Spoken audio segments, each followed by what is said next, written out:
Imagine you're walking up to the podium. As you get up here, all eyes lock on you. Suddenly, your palms begin to sweat, your mind begins to race, and your mouth begins to dry. Your heart is thumping, and as you start to speak, all your words are tripping over each other. Suddenly, you come to this horrible realization that all the hard work and effort you put in the past 3 months have all gone to waste. While this may seem like a horrible nightmare, in actuality, this is just public speaking. Public speaking, while extremely scary, is highly important. According to the Common Core Standards of English and Language Arts, which is a curriculum that most public schools and private schools follow, public speaking is a must-have skill and mastery in all grade levels. Public speaking can help build the speaker's mental confidence, the speaker's ability to communicate with others, and other skills the speaker will need in the future.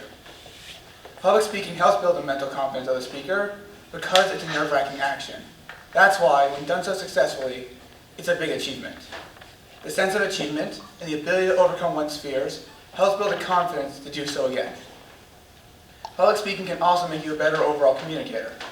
Whether it's just in front of a crowd or in front of your friends, public speaking will make you a better and more clear communicator. Public speaking can also help you in your future and career. According to a survey done by Forbes magazine, 70% of American employees credit public presentation skills critical to their success. Not only do these employees see it as important, employers see it as well. According to the Institution of American Colleges and Universities, 90% of American employers say it's a must-have skill for all future job candidates. Public speaking can also help you in certain situations in your future. Whether this be a job interview or sales, public speaking will play a role. Public speaking can also make you a better leader in your workplace. People look up to you and listen to what you have to say because you can say it confidently and clearly. But like most things, however, public speaking is not all positives. Public speaking can be very stressful, especially when it's mandatory. Whether the stress comes from the speaking itself, the outcome of it, or other factors, this massive buildup of stress will eventually lead to a growth in the fear and anxiety of the speaker. According to the National Institution of Mental Health, 73% of the population suffers from glossophobia, which is the fear of public speaking. When it comes to public speaking in a school environment, there are two main groups of viewpoints to consider: teachers and students. A teacher from Baltimore says, "I know my students are under a lot of anxiety. As a teacher, I know I need to put them in uncomfortable situations. But if they're already under a lot of stress and anxiety, they're already in an uncomfortable situation. As a teacher, I want to show them compassion. I'm not about to become their drill instructor." Students also bring their opinions on these matters. One student tweeted, "Teachers, please stop forcing students to present in front of class and raise their hand in exchange for a good grade. Anxiety is real." Other students believe that public presentations are being graded unfairly. A 15-year-old student from Massachusetts says, "I often believe that public presentations are graded on delivery rather than content, when some people can't help but not be able to deliver it well, even if they have the best content in their presentation. Many students believe that being graded on delivery rather than content is unfair and unjust. Finally, many students are concerned with the massive stress it puts on them and their peers." An 8th grade student says, "I know public speaking is supposed to build your confidence, and it's part of your schoolwork. But if a student's unsettled and anxious about it, you should probably make it something less stressful. School is something a student should fear." Students don't only provide their complaints on these matters, they also provide a bunch of solutions. So first solution suggested by students is to have more ways in how you present projects in school. Whether this be a project, a piece of art, an essay, or a video, this will allow each student to show the mastery of their knowledge in the way they do best. Second suggestion made by students is to have more practice throughout school.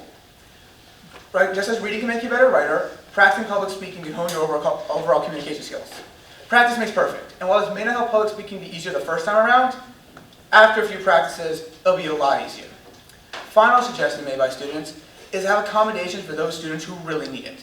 Accommodations can include presenting in front of a smaller audience, more prep time before their speech, or just letting them record their speech.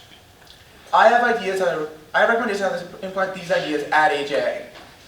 First, I'm going to have a meeting with the school's instructional leader and learning specialists.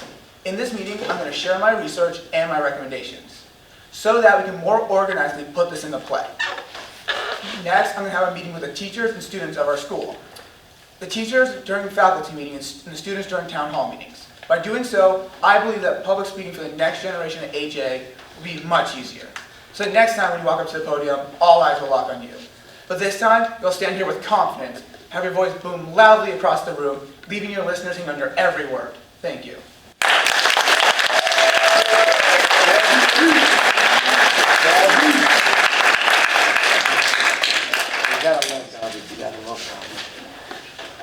So if you had it your way, what would Cause Fair look like next year? If I had it my way, Cause Fair would probably end up looking the same, but it would be the build-up to Cause Fair that would be kind of different. For starters, throughout like 9th, 10th, 11th, like in 8th grades, like 7th grade, we'll have more smaller, similar projects. So it helps build the ability to do this again. Like I will be used to being up here and speaking. And also, throughout these experiences, having more practice, we can see accommodations that purposely fit our students. So the students who really struggle can have the accommodation that they need through experience and being able to be able to do this. Yes. So this is, I mean, you're put yourself in practice here, so how do you feel now that you're done? Really great. I feel like I'm able to do this next time. It'll be much easier for me to be up here and give a speech because I got this under the bag. I know I can do it. Yeah. You said you had recommendations that you give to like the faculty instructors. What are they? As I said, the recommendations are the 3 things that students recommend. Basically, having more ways to present projects, like each of them present the way they do best. Having more practice throughout school, so letting us get the experience we need to make this easier. And finally, having accommodation for students who can clearly struggle and they need them a lot.